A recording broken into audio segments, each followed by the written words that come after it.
The Great Western Stag. One day, Eothas was sitting on a wall, watching a cat play in the sun. A crystal, hung in a nearby tree, had fragmented a sunbeam and scattered small motes of light on the ground. They danced around the cat, sliding over him as he frantically batted at them.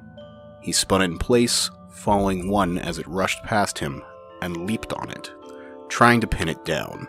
Eothas smiled, amused at the animal's tenacity. The cat landed on a spot, placing his paw over it, only to watch it flit away again. Eothas watched the cat's tail twitch and slap at the ground, annoyed that his prey could not be pinned. "Why must you tease him?" a voice said from behind him, accompanied by the crunch of sandals on gravel. "I merely bring the dawn," Eothas responded. "I don't stoke the hunter's heart. That's your responsibility, isn't it?" "True," said a second voice, "but neither do you quell it.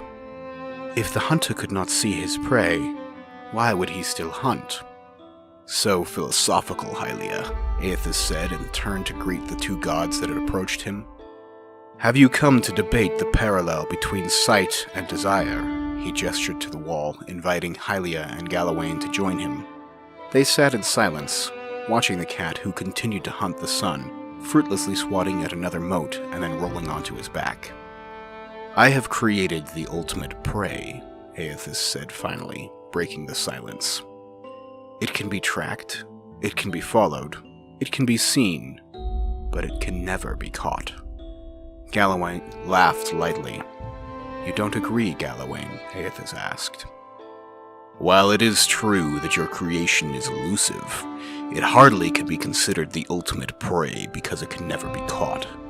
He paused, his brow furrowed in thought.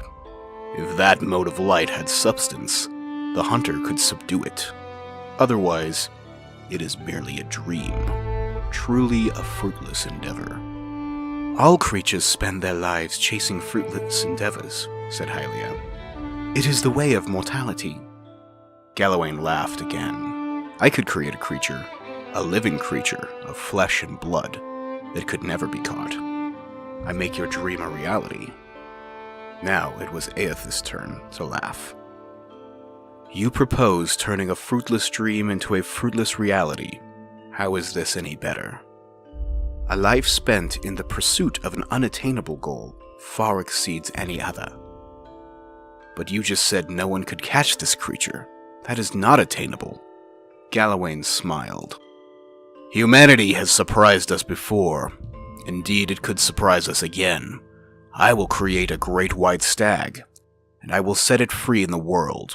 It will have grace, resilience, and tenacity. It will exist solely to be pursued for all its days, and it will never be caught.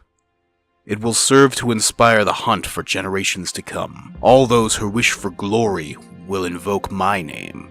All those who hear its story will ask for my blessing in finding it." Hylia shook her head and threw Galawain a bemused look. "I do not believe this is possible, so I too make an offer. To the person who catches this stag, and they will catch the stag, I will bestow upon them its grace, resilience, and tenacity. Thrice blessed they will be. They will ask for my blessing on the hunt, so they can obtain my boon." Galawain and Hylia took up arguing whose name would be invoked when the hunt was on. Eothas smiled, a small smile playing at the edges of his mouth. He stood and looked to the sky. The sun had already started to hide itself behind the mountains. The cat, long ago tired of stalking the motes, had fallen asleep beneath the tree. He turned and looked at the other gods, deep in debate, and sighed again. "I merely bring the dawn," he repeated as he made his way down the path. "It is up to you to see what I reveal."